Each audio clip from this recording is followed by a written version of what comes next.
다니엘 1장 오늘 이제 성경절로 하나하나 살펴보겠습니다. 다니엘 1장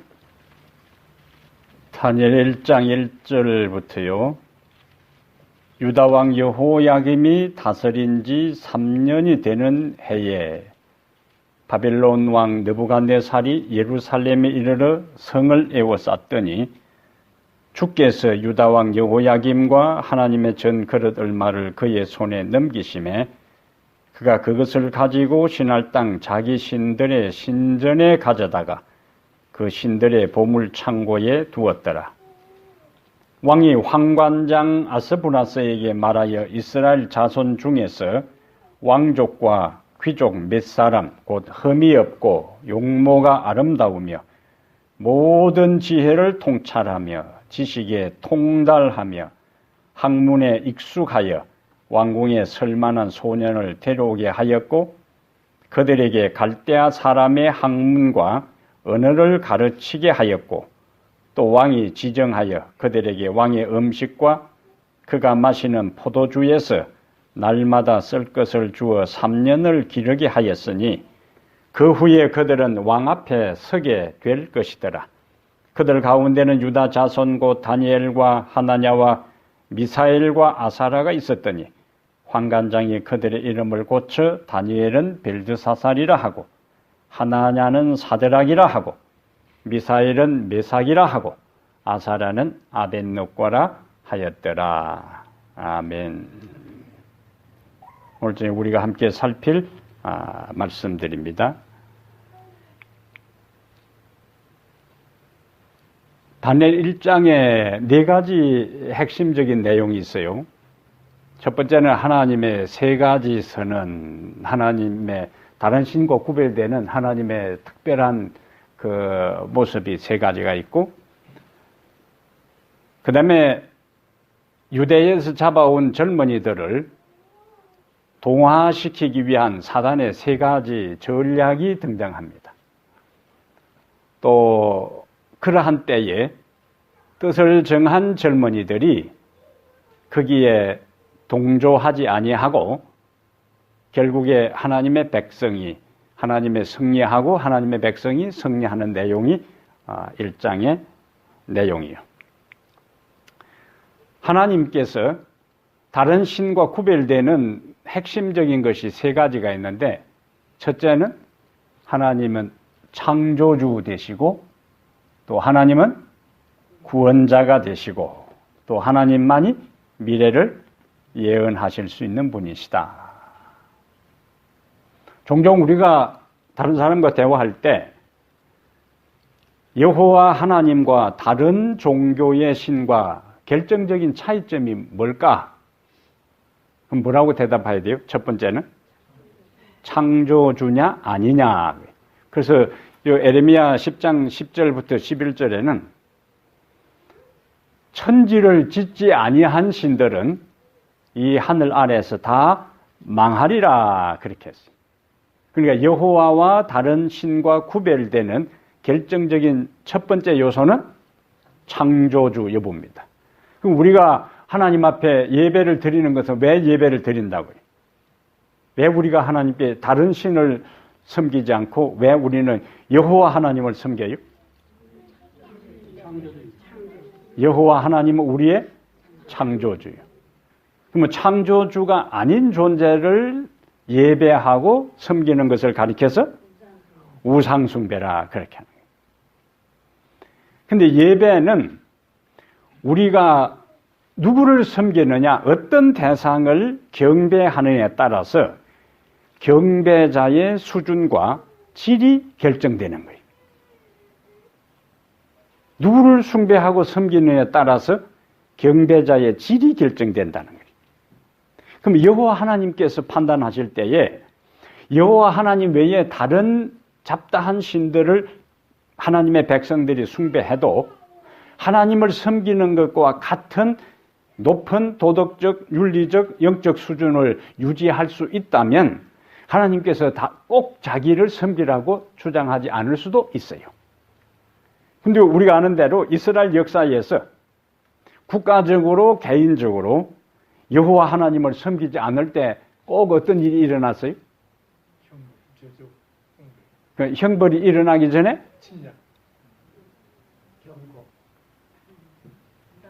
자, 살아계신 하나님을 제대로 섬기지 않을 때 이스라엘 백성들 자체의 상태가 침략하기 전에 또 질병이 돌기 전에 하나님의 경고와 심판이 임하기 전에 거짓신 우상을 숭배할 때의 이스라엘 백성들의 상태는 타락하고 배도하고 도덕적으로 저하되고 예? 그러한 상황이 먼저 발생한 거예요. 이때에 하나님께서 심판하시고 경고하시고 그 다음에 때로는 전염병이 창궐하게 만들고 이방민족이 침략하도록 허용하신 것은 그 상태에 있어서는 너희들이 안 되고 그 잘못을 그들이 깨달아서 다시 창조주 하나님을 섬김으로 그들의 모든 영적 수준과 도덕적 수준과 윤리적 수준이 다시 향상되도록 하기 위한 목적으로 하나님께서 그렇게 하셨다는 거죠. 하나님은 심판이 목적이 아니고 또 경고가 목적이 아니고 그런 걸 통해서 백성들을 깨우치는 거예요. 그 저하된 이 타락된 상태에서 돌이키기 위한 목적이라는 거죠. 그러므로 경배에 있어서 핵심적인 것은 창조주와 피조물, 그것이 예배를 형성하는 핵심 요소입니다. 그래서 그 가운데 안식일이 있는 거예요. 그리고 마지막 시대에 창조주를 섬기는 안식일, 그것이 충성의 시금석으로서 자리 잡게 되는 겁니다. 두 번째는 창조주와 연결되는 것이 뭐냐면은 구원자요. 구속자. 구원자, 구속주. 창조의 능력을 가진 존재만이 뭐 하실 수 있는가? 인간을 구원할 수 있어요. 왜? 인간이 죄를 범함으로 인해서 영적으로 죽은 자가 되고 완전히 망가진 자가 되기 때문에 그 망가진 인생을 다시 회복시키고 소생시키고 구원하는 데는 창조의 능력을 가진 존재만이 그 망가진 인생을 다시 구원하실 수 있는 거예요. 그러니까 창조주와 구원자는 항상 짝을 이루는 겁니다. 그래서 구원은 재창조예요. 재창조. 창조.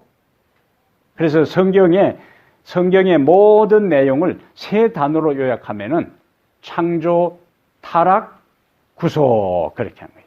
창조, 타락, 구속. 그래서 타락한 인생을 다시 구속하는 데는 창조의 능력을 가진 자만이 그렇게 할 수 있기 때문에 바울은 그리스도 안에 있는 자는 다 새로운 피조물이라 그렇게 재창조된 존재라는 거예요. 이제 세 번째가 뭐냐? 미래를 보일 자. 미래를 보일 자. 그래서 하나님은 과거와 현재와 미래에 대한 모든 시간이 하나님의 시각에 있어서는 차이가 없어요. 동일해요. 하나님은 과거도 보시고 현재도 보시고 미래를 동시에 보실 수 있는 분이에요. 어떻게 그것이 가능한가? 그러니까 하나님이세요. 그러니까 하나님이세요. 인간의 현재의 상황만 바라볼 수 있지만은 한치 앞을 내다볼 수 없어요.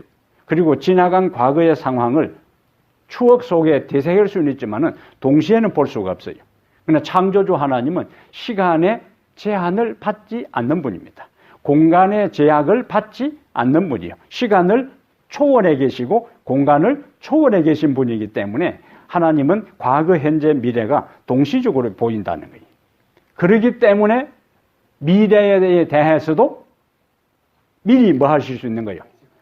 미리 아시고 말씀하실 수가 있다. 그래서 그 역할을 하는 존재가 예언자, 선지자입니다. 선지자.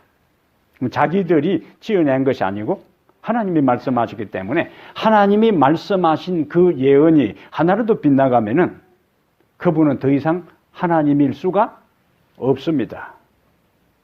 100% 맞아야 되는 거예요. 왜냐면은 몇 개 틀린 그것을 우리가 믿고 우리의 인생을 걸었다가 빗나가 버리면 어떻게 되겠어요?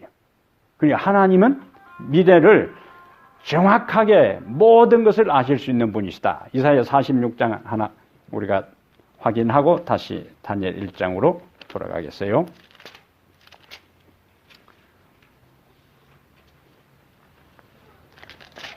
이사야 46장 10절에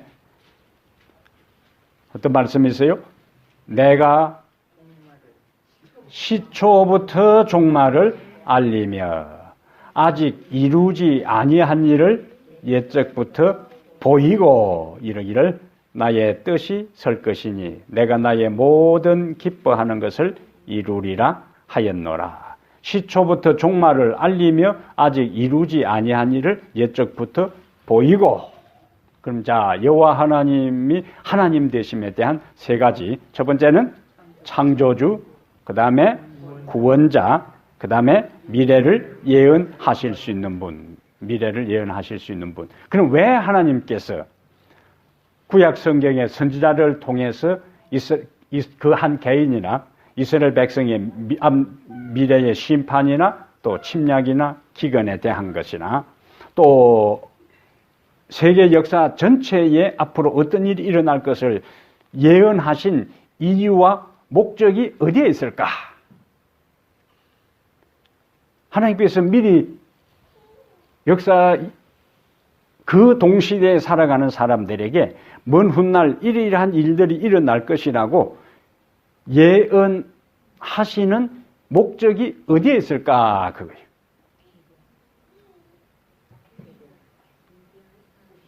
왜 미리 알려줘요?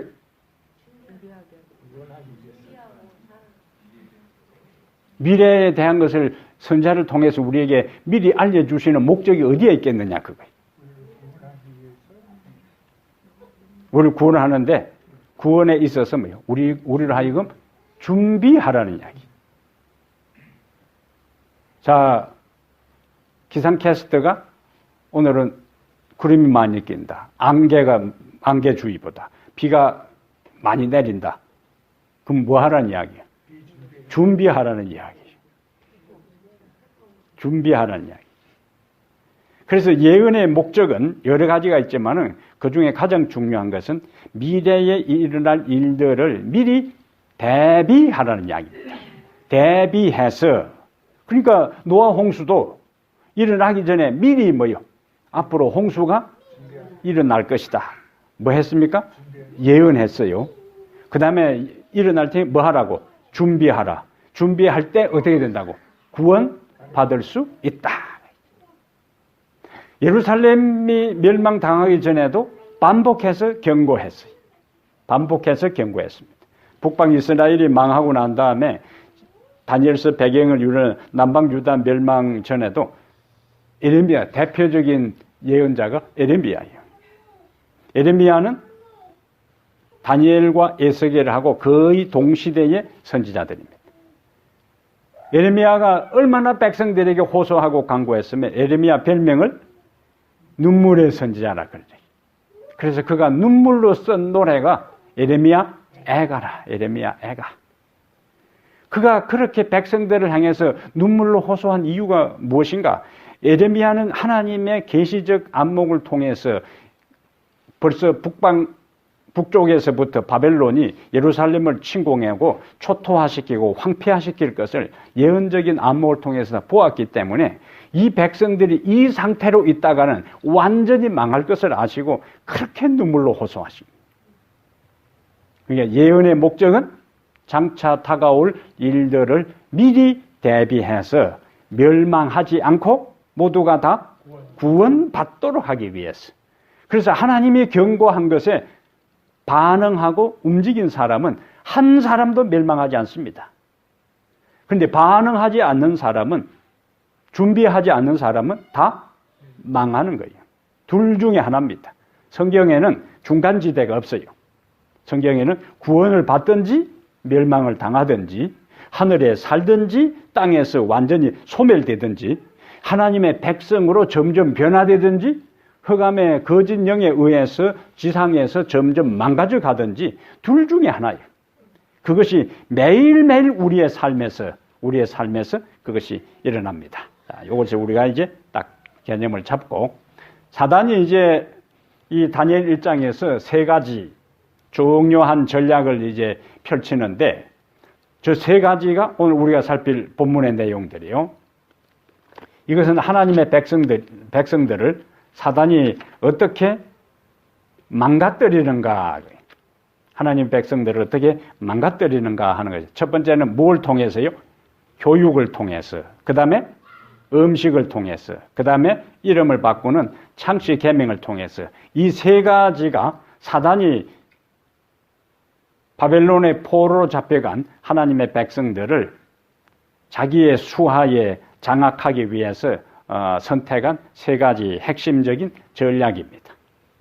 자, 첫 번째는 이제 교육을 통해서 하는데, 봅시다. 왕이 환관장 아스부나스에게 명하여 이스라엘 자손 중에서 왕족과 귀족의 몇 사람, 곧 흠이 없고 아름다우며 모든 재주를 통달하며 지식이 구비하며 학문에 익숙하여 왕궁에 모실 만한 소년을 데려오게 하였고, 그 다음에 데려와서 뭐 하려고?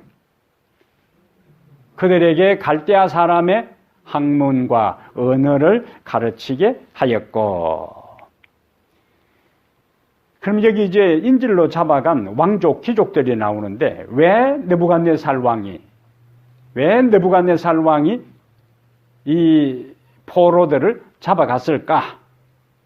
첫 번째 이유는 왕이 자기 전성에 대한 과시, 고대의 전쟁의 형태는, 전쟁 문화는 모든 사람을 몰살시키는 것이 아니고 일부는 죽이고 일부는 꼭 포로로 잡아가지고 그 다음에 승리의 행렬을 할 때에 포로들을 그 굴비처럼 엮어가지고 뒤에 이제 끌고 갔어요.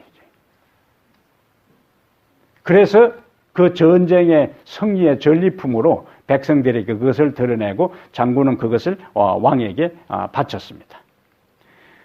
두 번째 이유는 유다 왕국에 남아있는 인질들의 가족과 다른 사람들이 반역하지 않고 충성을 다하도록 하기 위해. 이것은 우리나라 고대 역사에도 이런 일들이 가끔씩 있었어요. 고르시대에도 그 왕자나 공주 중에 한 사람을 원나라나 청나라에 인질로 잡아놔요. 그래야 왕이 해마다 뭐 할 수 있어요? 조공을 바치고 그 다음에 반역을 하지 않는 거예요. 항상 이 고대의 강대국들은 약소국들을 제대로 장악하기 위해서 그 약점, 그 왕자나 공주, 특히 어떤 경우에는 차후에 왕이 될 태자를 꼭 인질로 잡아다가 더 이상 반역하지 못하도록 그렇게 했어요. 여기도 이제 그와 같은 상황입니다. 그 다음에 세 번째는 식민 정책을 위해 했는데, 이것은 그들이 바벨론 교육을 시켜서, 그러면은 출신은 유대 출신이지만은 어릴 때부터 철저하게 바벨론 교육을 시켜서 사상 교육을 시키는 거예요. 그 다음에 각 나라에서 잡아온 포로들을 이렇게 교육시킨 다음에 그들을 그 식민 통치하는 나라의 왕으로 세우는 거예요. 총독으로 세우는 거예요. 그러면 이미 그들은 철저하게 왕의 언덕을 입어서 포로로 잡혀온 상태에서 회유당하고, 그 다음에 철저하게 공짜로 왕궁에서, 왕립대학에서 공부를 마치고, 그 다음에 그 지역의 왕으로, 지방 총독으로 임명을 받았으니까 그들은 어떻게 하든지 내가 왕에게 충성해야 되겠다. 이 고대의 통치 방법 중에 하나예요. 그래서 느부갓네살 왕도 이 유대 나라에서 잡아온 이 똑똑한 젊은이들을 바벨론 교육을 시켜서 차후에 유다 나라의 그 요직에다가 등용하고 또 왕이 자기 수하에서 봉사하도록 하기 위한 전략 중에 하나였다. 여기 이제 그것이. 그 다음에, 그런데 항상 사단하고 하나님은 맞수가 될 수가 없어요. 사단은 자기 나름대로 바벨론을 아지트로 삼아서, 고대에는 구약 시대에는 두 도시의 이야기라 그래요. 구약은 두 도시 이야기인데, 하나는 바벨론이고 하나는 예루살렘이에요. 두 도시의 이야기라는 것은 하나는 바벨론, 하나는 예루살렘. 바벨론은 사단의 총본산지입니다. 예루살렘은 하나님의 본부요. 그래서 대립합니다. 그러니까 이 바벨론이 예루살렘을 침공하고 예루살렘 성전을 회파하고 예루살렘의 하나님의 백성들을 사로잡은 그것은 완전히 지상에서 하나님을 제대로 섬기는 사람들의 씨를 말려버리고 사단이 바벨론을 통해서 전 세계에 죄악의 그 세력들을 확장시키고 구원의 모든 기회를 차단시키기 위한 사단의 전략이었다는 거죠. 그런데 하나님하고 사단은 맞수가 될 수 없어요. 원래는 이들을 교육시켜서 자기 수하에 장악하고 그들의 사상 교육 전향하게 하고 그 다음에 세뇌시켜서 바벨론화한 다음에 효과적으로 그들을 써먹으려고 했는데 하나님은 오히려 그들을 통해서 왕궁의 가장 권력의 핵심부로 들어가게 하고 권력의 핵심부에 있는 왕에게 강력한 신임을 얻고 오히려 이스라엘 백성들이 고국에 돌아오게 하는 데 있어서 결정적인 역할을 하나님께서 하시도록 상황을 주도하시는 거예요. 그래서 사단하고 하나님하고 게임이 될 수가 없어요. 그러므로 우리는 오늘 내 눈앞에 지금 외행적으로는 뭐예요? 유다는 쫄딱 망했고 그곳에 똑똑한 젊은이들은 다 포로로 잡혀갔고 그 다음에 그들은 지금 바벨론 동화 정책에 의해서 단계적으로 완전히 세뇌되고 개조되어서 이제는 효과적으로 바벨론 왕국의 충성스러운 사람으로 만들려고 하는데 하나님은 그들 가운데서 하나님께 충성스러운 입장으로 똑바로 서서 오히려 주의 영광을 드러내는 계기로 만드는 것이 하나님의 방법이라는 거예요. 그래서 내 눈앞에 지금 모든 것이 제대로 되지도 않고 하나님은 침묵을 지키는 것 같고 모든 것은 점점 악화되고 실타래처럼 얽혀 있는 것처럼 보일지라도 그 가운데서도 하나님을 여전히 신뢰하고 하나님 편에 서고 충성하면은 하나님은 그 소수를 통해서 사단의 왕국을 무너뜨리는 결정적인 계기로 삼으신다는 거예요. 이것이 마지막 시대에도 유사하게 전개됩니다. 외행적으로는 정치적인 세력과 종교적인 세력이 연합하고 기존 모든 배도한 타락한 교회가 다른 정치적인 세력과 결탁해서 소수의 하나님의 백성들을 공격하고 진멸하려고 하는 일들이 벌어질 때에 믿음이 없는 사람들은 현상만을 바라보고 절망할 수밖에 없어요. 그럼 우리가 다니엘서를 배우는 이유는 외행적인 상황 정예와 상관없이 내가 이러한 상황에서도 하나님 편에 굳게 서고 충성하면은 하나님은 나를 통해서 반전의 기회를 삼으시고 오히려 하나님의 영광을 드러내는 역사를 이루신다 하는 것을 우리로 하여금 경험하고 깨닫도록 하기 위해서 우리가 이런 말씀을 배우는 거예요. 그 상황을 우리가 이제 보는 겁니다. 3절, 4절에 보면은 여기 시원찮은 사람은 후보군에 들어갈 수도 없어요. 이스라엘 자손 중에서 일단 로얄 패밀리입니다. 왕족과 귀족 출신이어야 돼. 그러니까 여러분과 저는 후보군에도 못 들어갑니다. 옛날 같으면. 그런데 지금은 우리가 왕 같은 제사장이요 그의 소유된 백성이니 지금 우리가 신분이 완전히 달라요. 고대의 유다 지역에 있어서는 왕족과 귀족 중에서 흠이 없고 용모가 아름답고 지혜를 통찰하며 지식에 통달하며 학문에 익숙하여 이건 뭐 우리에게 몇 개 해당되는 것도 없잖아요. 예? 이것이 세상 기준입니다.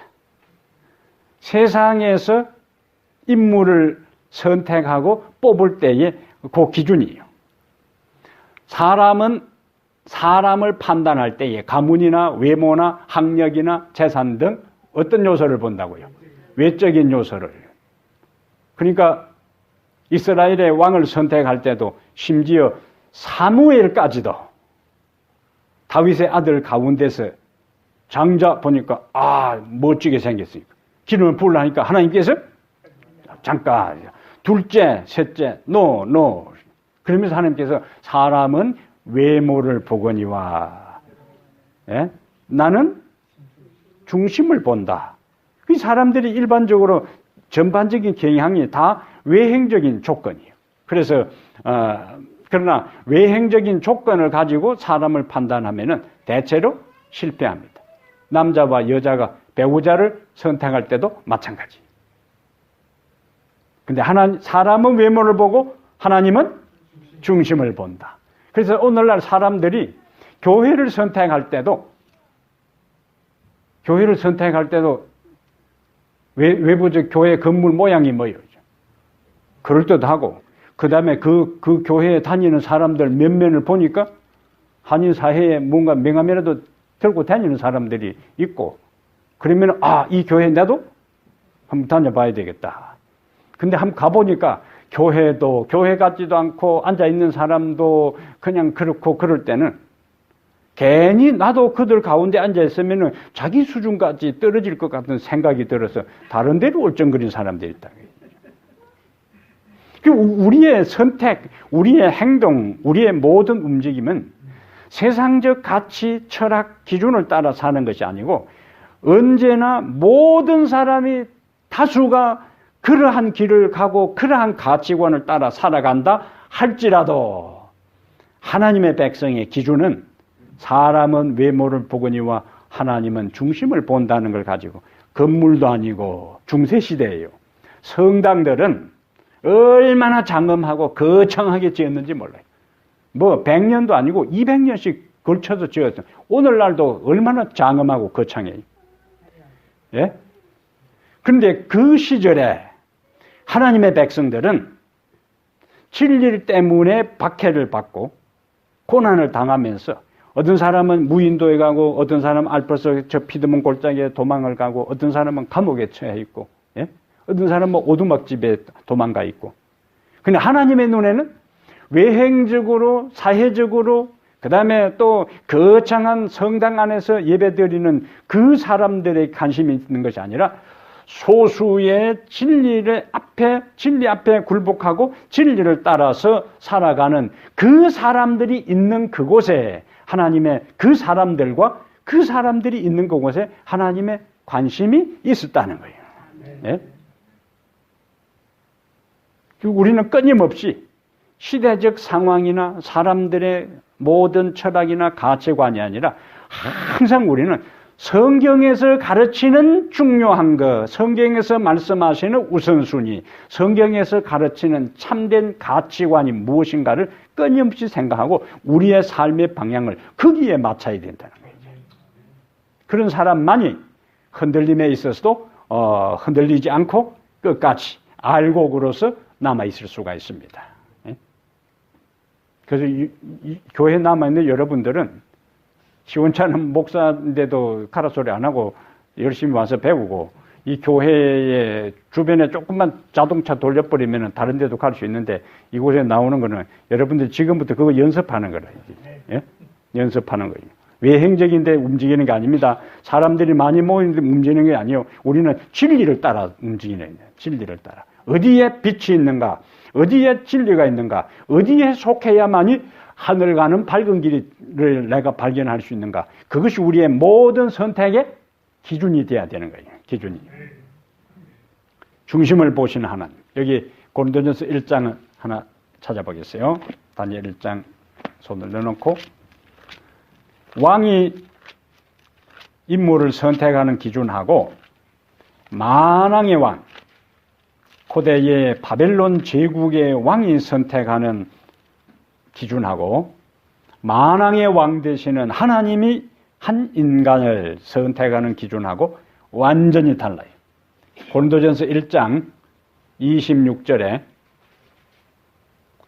바울이 이제 고린도에 보내는 편지에서 자 1장 26절 형제들아 너희를 부르심을 보라 육체를 따라 지혜로운 자가 많지 아니하며 여기 다니엘 1장에는 지혜로 학문에 능통하세요. 여기는 육체를 따라 지혜로운 자가 많지 아니하며 능한 자가 많지 아니하며 문벌 좋은 자가 많지 아니하도다. 다니엘 1장은 왕족과 귀족이에요. 그러나 27절에 하나님께서 세상에 미련한 것들을 택하사 지혜 있는 자들을 부끄럽게 하려 하시고 세상에 약한 것들을 택하사 강한 것들을 부끄럽게 하려 하시며 하나님께서 세상에 천한 것들과 멸시받는 것들과 없는 것들을 택하사 있는 것들을 피하려 하시나니. 왜 그런가? 29절. 이는 아무 육체도 하나님 앞에서 자랑하지 못하게 하려 하심이라. 예수님께서 제자들을 선택할 때도 유다만이 정규 교육을 받은 사람이지 나머지 11명은 정규 교육을 받은 사람이 한 사람도 없어요. 랍비 교육을 받은 사람. 그런데 예수님은 유다는 예수님께서 선택하지도 않고 제발로 찾아와서 제자 삼게 해달라고 했지 11명은 다 예수님이 선택해서 불렀어요. 그런데 부른 그 예수님의 11명의 제자들은 다 북쪽 갈릴리 출신들이 변방 주변인들이에요. 소외된 지역이. 그 갈릴리 지역은 이방 민족들하고 뒤섞여 사는 동네예요. 그러니까 일반적으로 사람들의 평가에서 어디 사세요? 갈릴리에 산다 하면은 벌써 그 순간부터 그 갈릴리 출신을 얕잡아 보는 거예요. 선입감이 아주 강할 정도로 그런 동네 사람들. 근데 예수님은 그들을 선택했어요. 그러니까 그들 스스로 세상을 뒤엎을 능력의 소유자가 될 것이라고 생각하지도 않았고 예수님께서 그 12명을 데리고 사방으로 다닐 때에 주변 사람들이 예수님을 보고 그 다음에 예수님의 제자들을 바라볼 때에 참 저 예수는 사람 보는 눈이 없구나. 어쩌면은 골라도 저런 사람들을 제자로 골라서 데리고 다니는가 이렇게 평가했다는 거예요. 그런데 나중에 그들이 하늘의 능력을 받으니까 세상을 뒤엎고도 남아있는 능력의 종들이 된 겁니다.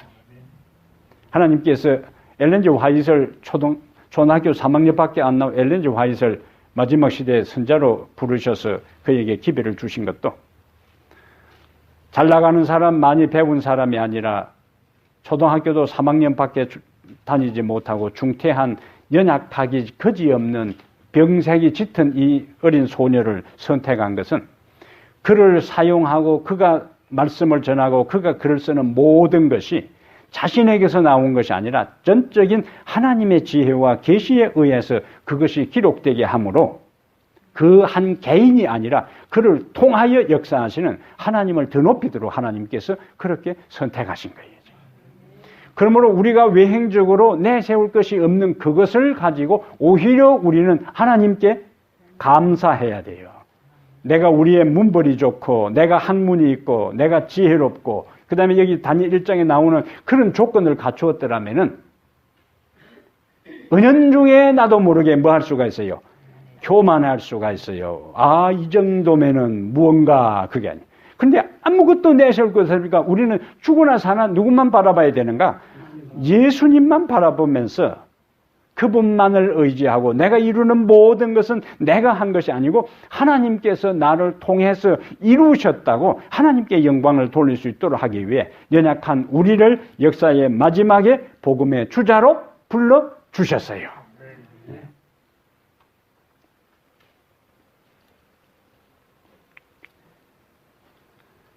다니엘 장 4절에 그들에게 갈대아 사람의 학문과 언어를 가르치게 하였고 영재교육이. 제 이름이 뭐예요? 제가 다닌 학교는 다 영재학교예요.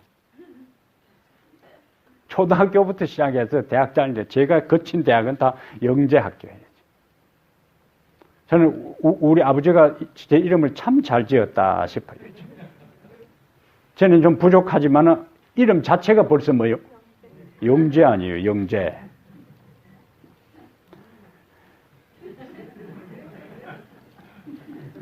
그래서 내가 부족하지만은 이라는 단어를 안 썼으면 저 사람 말이 맞지만은 그래서 내가 부족하다는 말을 이미 인정하고 했기 때문에 저 사람 말을 안 받는 거예요. 이제.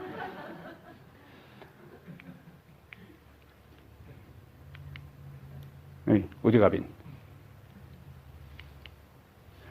예, 갈대아 사람의 학문과 언어를 가르치게 하여 갈대아 사람 할 때에 이 갈대아 사람이라 하는 의미는 일반적으로 왕궁에 있는 학자 계층, 점성술사들, 제사장 무리에 속한 전문가 그룹을 일반적으로 갈대아 사람이라 그래요. 원래는 이제 갈대아 사람 하면은 갈대아 지역에 사는 사람이지만은 본문에 나오는 갈대아 사람의 학문과 언어를 가르치게 하였고 할 때의 갈대아 사람은 학자 계층이나 전문가 그룹을 이야기하고, 그 다음에 이 갈대아 학문은 문학, 과학, 천문학, 점성술 이 모든 것은 우상숭배와 연결된 학문이고, 갈대어는 이 바벨로니아나 아수리아 등의 공식 언어다. 이 학문을 통해서 어떻게 하려고 했다고요? 학문을 통해서 그들을 동화시키려고 한 거예요. 세뇌시킨 거예요. 그래서 어릴 때에 바빌론의 포로로 잡혀올 때까지 하나님 교육을 받고 하나님 사상을 가지고 신앙적 삶을 살았던 것을 이제 그곳에서 다 바꾸어서 전적으로 바벨론화해서 자기들이 필요한 인물로 사용하려고 했다는 거예요. 그런데 잠언 9장 10절에는 여호와를 경외하는 것이 지혜의 근본이요 거룩하신 자를 아는 것이 명철이니라 그랬습니다. 두 번째는 이제 음식물을 통해서 그들을 동화시키는데, 또 왕이 그 다음에 말이 이제 지정하여, 예? 지정하여 자기의 진미와 자기의 마시는 포도주에서 그들의 날마다 쓸 것을 주어 3년을 기르게 하였으니, 목적이 뭐라고요? 그들로 왕의 앞에 모셔 서게 하려 함이었더라. 그러니까 그 음식은 그냥 식당 주방장이 선택한 것이 아니고 왕이 지정하여, 이게 이제 무서운 거예요. 주방장이 했으면 그만 주방장이 바꾸면 되지만은, 이거는 왕이 왕명으로 이러한 내 수라상에 올라오는 모든 음식을 이 젊은이들에게 다 먹여라. 그만큼 왕이 굉장히 신경을 쓰는, 장차 이 바벨론 제국과 그 바벨론 제국이 정복한 그 모든 나라의 최고 두뇌들, 최고 인력을 양성하는 그 기관이기 때문에 최고의 음식을 나름대로 공급한다고 판단을 했던 거예요. 근데 우리가 성경에서 보통 우리가 먹는 것을 이야기하면, 먹는 걸 가지고, 네, 먹는 걸 가지고 뭐 그렇게 따지느냐, 이렇게 이야기를 하는 사람들이 이제 있습니다. 그런데 이 세상에 죄가 들어온 것은 뭐 때문에요? 먹는 것 때문에요. 그러니까 먹는 것이, 이거는 그냥 예사로 온 게 아니에요. 하찮은 게 아니라고요. 먹는 것 때문에 죄가 들어오고 인류의 비극이 시작되었고, 예수님이 이 세상에 오셔서 그토록 고통을 당했고, 오늘도 온 이 지구상에 얼마나 수많은 비극적인 일들이 일어나요. 그 첫 번째 원인이 어디에서요? 먹는 것 때문에. 그러니까 먹는 걸 가지고 뭘 그리 따져 하는 것은, 하나님께서 아담과 하와에게 선악과를 두고 먹지 말라 할 때에 사단의 논리는, 먹는 걸 가지고 그렇게 따져. 그거 먹으면 어떻고 안 먹으면 어떻고. 똑같은 이야기예요. 똑같은 이야기죠. 먹는 이야기가 하찮은 문제가 아니에요. 근데 스케일이 좀 크고 통이 크고 이해가 좀 있는 것처럼 먹는 거 가지고 그렇게 따지지 말라 하는데, 성경은 그렇게 말하지 않습니다. 창조한 다음에 제일 먼저 그들에게 제동을 건 것은 이것은 먹지 말라 문제요. 그 다음에 저 뒤에 나오는 누구의 모습이요? 야곱하고 에서의 이야기. 야곱하고 에서의 운명이 갈라진 것이 뭐냐? 팥죽이요, 팥죽. 뭐 에서는 뭐요? 먹는 걸 절제하지 못했어요. 그에게 있어서는 장자권, 야곱이 흥정을 하려고 할 때에 내가 지금 배고파 죽을 판인데 장자권이 나에게 무엇이 유익하리요? 그리고 임마 네 가져라. 빨리 달라. 그리고 허겁지겁 먹고는 다시 사냥 도구를 챙겨서 들판으로 나가잖아요. 먹는 게 단순한 문제가 아니에요. 그래서 예수님께서 이 세상에 오셔서 침례를 받으시고 광야에 나갔을 때에 사단이 첫 번째 예수님에게 한 시험이 무슨 시험이었어요? 먹는 문제였어요. 이 돌들을 명하여 떡이 되게 하라. 먹는 문제. 하고 많은 시험. 예? 사단이 얼마나 머리가 좋아요. 그 다음에 이 세상에 시험거리가 얼마나 많아요. 그런데 수많은 시험거리 가운데 제 첫 번째 카드로 예수님을 공격한 것이 뭐냐면은 먹는 거예요. 먹는 문제였어요. 그럼 사단이 생각한 것은 인류를 비극에 빠뜨리고 하나님에게 치명타를 입힌 첫 번째 것이 뭘 가지고 했으니까 먹는 것. 첫째 아담 먹는 걸 가지고 정복했어요. 넘어뜨렸어요. 그럼 예수님은 둘째 아담으로 오셨습니다. 둘째 아담으로 오신 예수님에게 있어서도 사단의 공격 포인트는 먹는 것이었다. 그러면 이제 우리가 생각할 거는 예수님은 하나님 아들이기 때문에 돌을 가지고 떡을 만들 능력이 있어요. 그럼 돌을 가지고 떡을 만들어 배고프니까 돌을 가지고 떡을 만들어 먹을 수도 있어요. 근데 그것이 왜 시험이 되냐 그거라지. 예? 왜 그것이 시험이 되냐 그거예요. 예수님께서 남은 훔쳐 먹는 것도 아니고 빼앗아 먹는 것도 아니고 그냥 그 광야에 온 사방에 나뒹구로 있는 돌을 가지고 빵 만들어 먹었다. 그것이 뭐가 문제가 되냐 그거예요. 이상하잖아요. 생각하셔야 되는 거예요. 생각하셔야. 예수님께서 사람이 떡으로만 살 것이 아니요 하나님으로부터 나오는 말씀을 해서 시험을 물리쳤다. 그거까지는 우리가 생각하는데 왜 그것이 문제가 되느냐 하는 근본적인 질문을 우리가 던져야 되는데 사단의 논리는 이거예요. 너는 하나님으로 있다가 이 세상에 왔기 때문에 돌을 가지고 떡을 만들어 먹을 수 있다.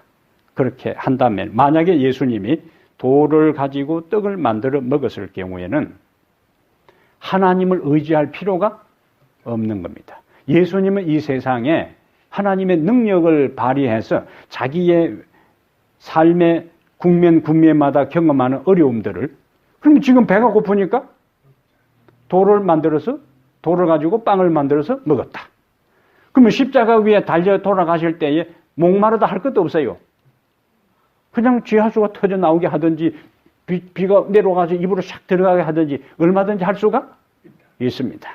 근데 예수님은 이 세상에 신의 능력을 자신을 위해서 사용해서는 안 되는 것이었어요. 왜? 그는 인간의 본이 되기 위해서 왔는데 인간은 돌을 가지고 떡을 만들어 먹을 수가 없습니다. 그러면 예수님은 그 광야의 모든 고통을 자신의 능력, 신적인 능력을 활용해서 위기를 벗어나고 시험을 이기는 것이 아니고 그 고통 중에서도 한 육신을 가진 인간으로서 어떤 방법으로 하나님께 기도하고 하나님의 능력을 통해서 그것을 극복하고 이겨야만이 우리들에게 뭐라고 이야기할 수 있어요? 자, 너희들이 이 세상에 살아갈 때에 이런저런 어려움이 있을 것이다. 너희들은 그것을 극복할 힘과 에너지와 방법과 지혜가 없을 때에 내가 이 세상에 인간으로 살면서 누구를 의지해서 하나님을 의지하고 하나님의 능력을 힘입어 극복했던 것처럼 너희들 스스로에게는 아무 능력이 없고 지혜가 없어도 내가 하나님을 의지하고 그분의 능력을 간구해서 그분의 능력으로 이겼던 것처럼 너희들도 하나님을 의지하면은 시험을 이길 수 있다. 그래서 첫 번째 시험의 핵심은 네가 하나님이 되라 그 말입니다. 그러면은 아담과 하와에게 사단이 유혹할 때에 네가 이것을 먹는 날에는 너의 눈이 밝아 하나님과 같이 되어 선악을 알 줄 알미라. 거기 핵심은 하나님과 같이 되어. 그럼 아담과 하와가 선악과를 먹었다는 이야기는 기본 동기, 목적은 뭡니까? 배고픈 것도 아니에요. 하나님과 같이 되기 위한 목적이에요. 그러면 하나님과 같이 되기 위한 그 말은 뭐냐? 하나님 독립선언입니다. 하나님 의지하지 않고 내가 신이 되어서 내가 결정하고 내가 판단하고 내가 해결하고 내 인생 내가 주인 되어서 살아가겠다. 더 이상 하나님 내 인생에 뭐 하지 말란 거예요. 간섭하지 말, 이렇게 하라 저렇게 하지 말라고요. 내가 이거 따먹고 내가 주체적으로 인생을 살겠다 하는 것이 선악과를 따먹을 때의 기본 동기가 되는 거예요. 어떤 사람은 선악과 하나 따먹었다고 그렇게 할 수가 있어 하는데 동기가 중요합니다. 그냥 과일 하나 배고파 따먹은 게 아니에요. 호기심에 따먹은 것도 아니에요. 기본 깔려있는 것은 뭐다? 하나님이 되기 위한 것이고 하나님이 되기 위한 그 말은 하나님께로부터 독립선언이에요. 사단이 왜 그렇게 하는가? 그가 원래 하늘에서 뭐예요? 피조물의 위치에 있다가 하나님과 같이 되려고 했어요. 하나님과 같이 되려고 했던 것은 독립선언이에요. 그런데 그가 실패했어요. 그러니까 이제는 다시 누구에게? 아담과 하와에게 했고 아담과 하와에게 그 전략이 떨어졌어요. 성공했어요. 그러니까 이제 둘째 아담인 예수님이 이 세상에 실패한 그들을 구원하기 위해서 그 말은 아담과 하와는 스스로 하나님이 되어서 인생을 독립적으로 살려 하는 것 때문에 지구에 문제가 발생했어요. 그러면 그 숱한 문제를 해결하는 방법은 뭐냐? 다시 스스로 하나님이라고 주장하지 않고 인간의 한계를 인정하고 하나님을 전적으로 의지함으로 믿음으로 인간 세상에 일어나는 수많은 문제를 풀어나가야 돼. 그것을 위해서 예수님이 이 세상에 오셨기 때문에 그 구원의 과정에 있어서는 반드시 자기 신성을 활용하지 아니하고 하나님의 능력을 의지해서 그 혹독한 고통을 시련을 통과해야만이 구원 사역의 첫 단추를 낄 수 있다는 거예요. 그럼 오늘날 우리가 하나님께 기도하고 예배를 드리고 우리가 성경을 읽고 암송하고 묵상하고 하는 그 모든 것의 기본 베이스가 뭐냐? 왜 기도하는가? 왜 예배를 드리는가? 왜 성경을 읽는가? 근본 목적은 우리는 신이 아니고 당신의 지혜와 당신의 말씀의 능력과 기도를 통해서 당신이 도와주지 아니하면은 나는 이 세상에서 당신의 뜻대로 살아갈 수 없는 존재라는 것이 전제된 것을 깨달은 사람만이 기도하고 예배하고 말씀을 가까이 하는 거예요. 이게 우리가 기도하고 말씀을 가까이 예배드리는 근본 본질입니다. 그러면 기도하지 않고 예배드리지 않고 말씀을 가까이 하지 않고 살아가는 그것은 하나님 도움 없이도 내 스스로 살아갈 수 있다는 것이 깔려있기 때문에 그렇게 하는 거예요. 그것은 다시 말하자면은 아담과 하와가 선악과를 따먹는 그것처럼 매일매일 선악과를 따먹고 살아가는 삶하고 하등의 차이가 없는 거예요. 여기 근본입니다. 근본. 이 신앙의 근본이요.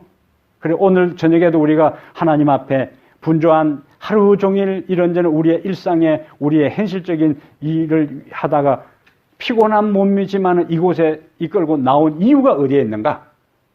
하나님이 도우심이 없이는 내가 살 수 없는 존재라는 것을 고백하는 마음이 우리 마음속에 깔려 있기 때문에 이곳으로 달려온 거예요. 그러면 하나님을 의지하는 것만큼 하나님의 지혜와 도움을 구하는 것만큼 하나님의 지혜와 권세를 간구하는 것만큼 그 사람은 이 세상에서 자기가 신이 아니고 하나님만이 유일한 나의 도움의 근원임을 고백하니까 그 인생들에 대해 하나님께서는 반드시 책임을 지시고 구원의 자리로 이끄신다는 거예요. 아담과 하와가 선악과를 따먹은 다음에는 그들을 에덴 동산에서 쫓아냈어요. 에덴 동산에서 쫓아낸 이유는 너가 선악과를 따먹고 스스로 이제 뭐라고 주장하는 거예요? 우리도 하나님이라고 했으니까 내 생명과 상관없이, 내 도움과 상관없이 신에 있어서 가장 중요한 특성은 자존입니다. 자존. 스스로 뭐 할 수 있어야 돼요? 존재할 수 있어야 돼요. 그 아담과 선악과를 따먹고 하나님께 독립선언하고 우리가 신이라고 선언했으니까 내가 너희들에게 공급해주는 생명 없이 그러면 살아? 봐라. 그 에덴 동산에서 쫓아낸 거예요. 근데 창세기 5장에 가면 아담이 930세를 향수하고 죽었더라. 그렇게 나오거든요. 그러니까 결국 하나님을 떠난 인생은 절대로 독립적으로 우리의 삶을 꾸려갈 수 없다는 걸 보여주는 거예요. 그래서 우리는 끊임없이 누구를 찾는가? 하나님을 찾는 겁니다. 핵심, 항상 신앙에 뭘 찾으라? 핵심, 본질을 찾아야 돼요. 기도하면서도 왜 기도하는가에 대한 본질, 예배 드릴 때에도 왜 예배 드리는가에 대한 본질, 핵심. 오늘 저녁에 마지막 제가 강조하고 싶은 것은 인간은 스스로 존재할 수 있는 자가 아니라 하나님의 절대적인 도움과 간섭과 생명의 공급을 받아야만이 우리가 존재할 수 있다는 사실을 끊임없이 확인하고 살아가는 것이 필요하다는 거예요. 이렇게 사는 사람은 하나님께서 책임지십니다. 반드시 그 인생에 축복을 주셔요. 음식물을 통해서 그들을 동화시키고 세뇌시키려고 했지만 우리가 다음 시간에 살펴본 것처럼 아슬아슬한 위기 가운데서 뜻을 정한 젊은이들에게 하나님께서 관여하시고 다니엘서의 1장부터 12장까지의 전체 구조가 항상 초반에는 하나님의 백성이 위기에 직면합니다. 그러나 그들이 뜻을 정하고 하나님 편에 설 때에 그 장의 마지막에는 모든 장의 마지막에는 하나님이 승리하고 하나님의 백성이 승리하는 것으로 끝나요. 예? 그러므로 우리의 매일 매순간의 삶이 내가 하나님이 아니라 하나님을 의지하고 살아가야 된다는 것을 절실하게 고백하고 사는 사람은 결국에 하나님이 승리하시고 그 하나님을 믿는 우리도 승리하게 하고 그러한 것을 우리가 다니엘서 1장부터 12장까지 배워가는 겁니다. 기도하겠어요? 하나님 우리 아버지, 이 저녁에도 주님을 사랑하고 자신의 한계를 알고 인간의 연약함을 고백하는 마음으로 주님 앞에 나온 모든 주의 사랑하는 성도들을 기억하시며 축복하여 주시옵소서. 우리 스스로 생존할 수 없는 연약한 자들이기에 더 주님 앞에 무릎을 꿇습니다. 하늘의 지혜와 말씀의 능력이 필요하기에 말씀을 가까이 합니다. 그리고 우리의 자신을 성찰하고 주님의 음성을 듣기 위하여 예배에 참여하여 주의 말씀을 경청합니다. 이 저녁에도 분주한 일상 가운데서 이 말씀의 집회를 기억하여 나온 사랑하는 주의 종들의 심령 속에 하늘의 위로와 은총으로 충만하게 채워주시며 그들의 삶의 온갖 잡다한 문제들, 우리의 머리를 아프게 만들고 가슴을 답답하게 만들고 우리의 삶을 힘들게 하는 어떤 요소라도 여호와 하나님을 유일한 신으로 인정하고 살아가는 우리의 삶에 반드시 극복하고 이기고 해결하고 정복하고 나갈 수 있다는 확신을 우리 모두에게 주시옵소서. 이제 우리의 삶의 처소로 돌아가겠사오니 가는 길 동행하시고 거룩한 안식일 다시 이곳에 모여 살아계신 하나님께 마음껏 찬양하고 감사하는 날까지 우리 모두를 보호하시고 공급하시고 축복하여 주시옵소서. 우리 주 예수님 이름으로 기도합니다. 아멘.